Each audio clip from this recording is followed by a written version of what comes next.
Hello, everyone. Welcome again to the Phillip Siddiq Show. Exclusive coverage, Wizard World Comic Con, on location, San Jose, California. We walked by this booth and we captured this young lady here in this incredibly detailed costume, cosplay. She's going to introduce herself to you, how she put this outfit together, her love for cosplay, and everything else, and the skin. We're going to talk about the paint.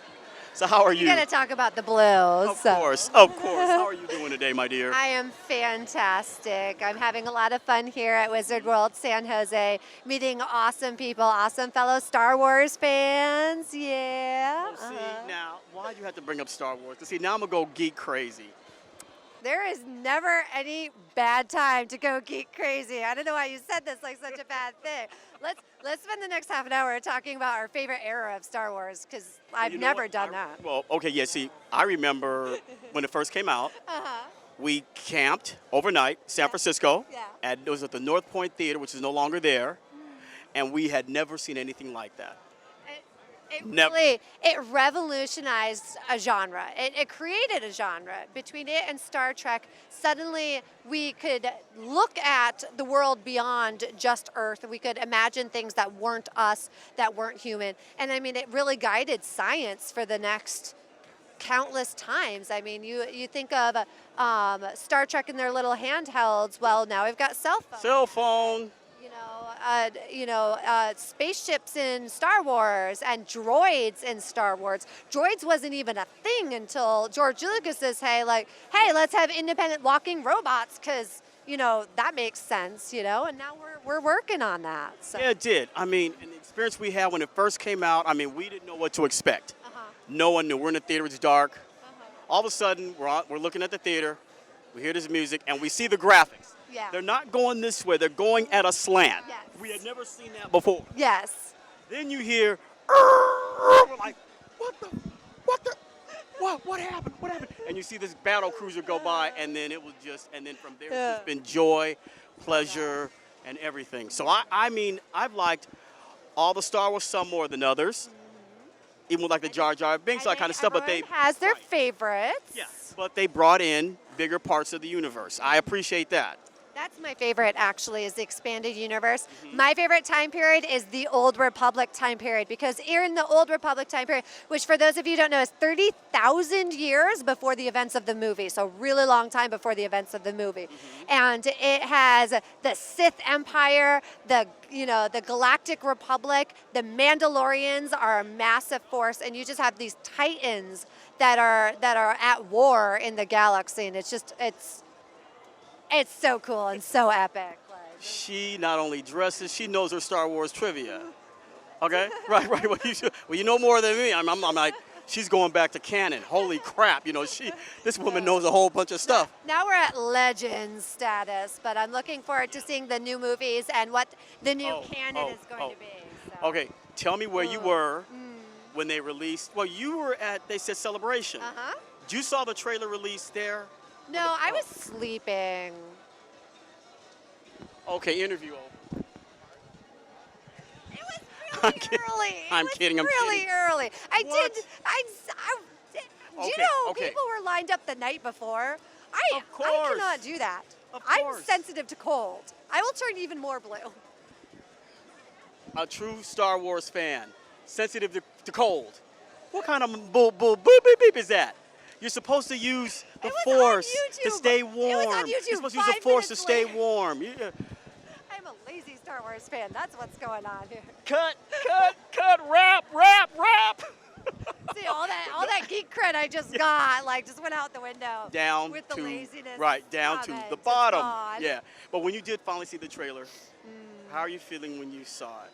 So, I cried like a baby. I remember exactly where we were. We were actually, because it came out, literally whoever was filming it put it on YouTube 5 minutes later. So we were actually in Denny's outside of Celebration getting food ready to go in.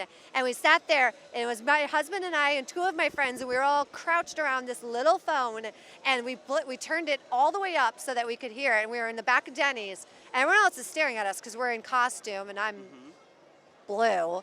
Anyway, so we're all hunched around it, and after it finished playing, we just sat there for like, I swear to God, it was 5 minutes. It was probably only 30 seconds, let's be honest here. But we sat there in just like silence.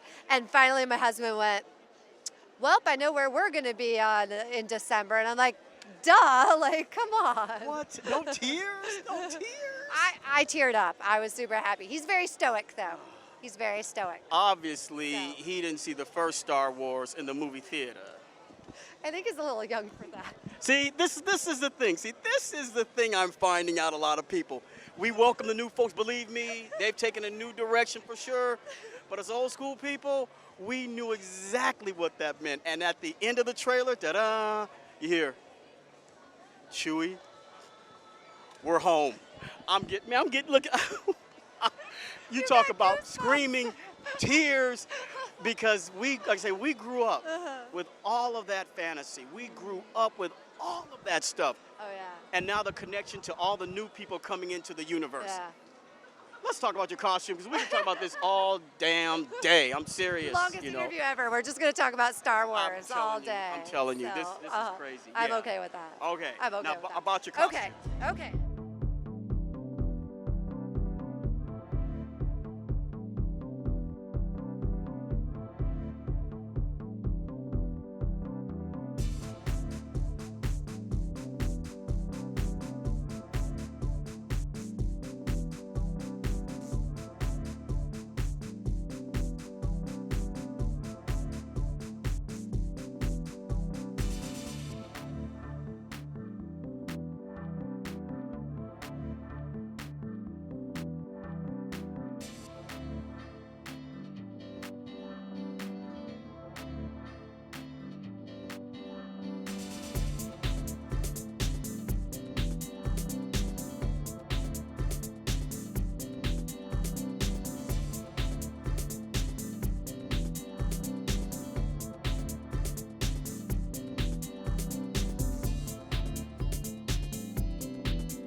I'm an original Twi'lek bounty hunter in the Old Republic era, and this costume was designed over the span of about a year.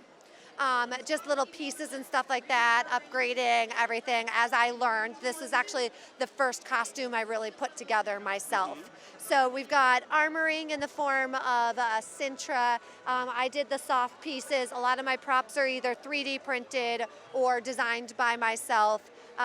I have a thermal detonator that's actually a Christmas ornament that I made into a thermal detonator. So this character is fantastic. I love her. I love Star Wars fans. And I can always tell the Star Wars fans because they're like, oh, Twi'lek, awesome. And I'm like, all right, that's a person that I like. That's a person I can connect with. Yes.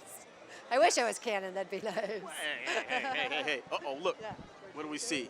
Ah, it's Chewie. It's a Wookiee.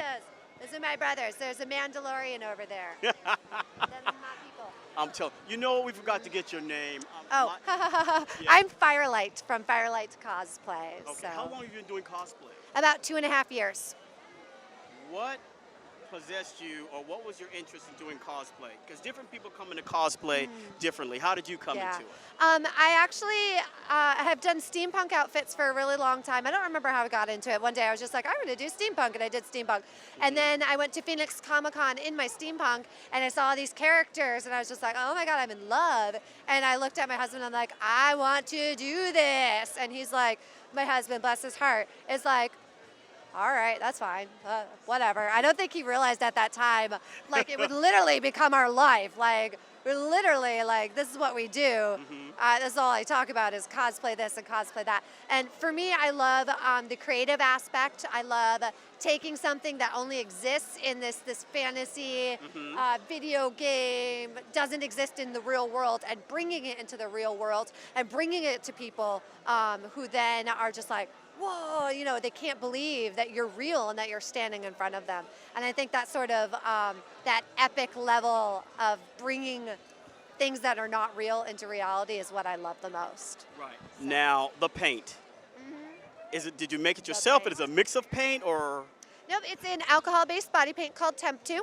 It's super durable, it's super comfortable. I forget that I'm wearing it. And then I take off the headpiece and we go to the grocery store and people are staring at me and I'm like, what? What are you looking at? And then I'm like, I'm blue. Haha, I forget. And my husband's always like, yes, you're blue and you look really odd right now. So I'm sorry, everyone who's ever bumped into me at a grocery store. If I looked at you oddly, it's because I forget I'm blue. I'm sorry. So Firelight, if we go on the internet, we can find you everywhere? Everywhere. Everywhere? Yes, so you can, firelightcosplay.com is my main website, but you can find me on Instagram, Facebook, DeviantArt.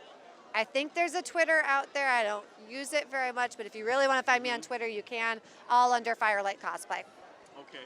Before we go, the gun. Oh, The my gun. Describe the gun. Oh, it's not heavy at all. Man, that guy was... I'm going to beep that out. He said it was heavy. That thing is not even heavy. This is my baby. This is my 6-foot-long sniper rifle. Let's see if I can even get it in frame. Yeah? There we go. Uh-huh. So this is 4 different Nerf guns and a PVC pipe to give it the length that I want. The only thing real on it is the scope. And that's heavy, so I might take it off. A woman after my own heart. Blue, a gun. Lots of knives. What else is, oh yeah, oh we got to get, okay, we're going to, okay, you guys, I'm going to have a meltdown right now. So we're going to end this interview right now. And Firelight, thank you so much. Thank you. This was great.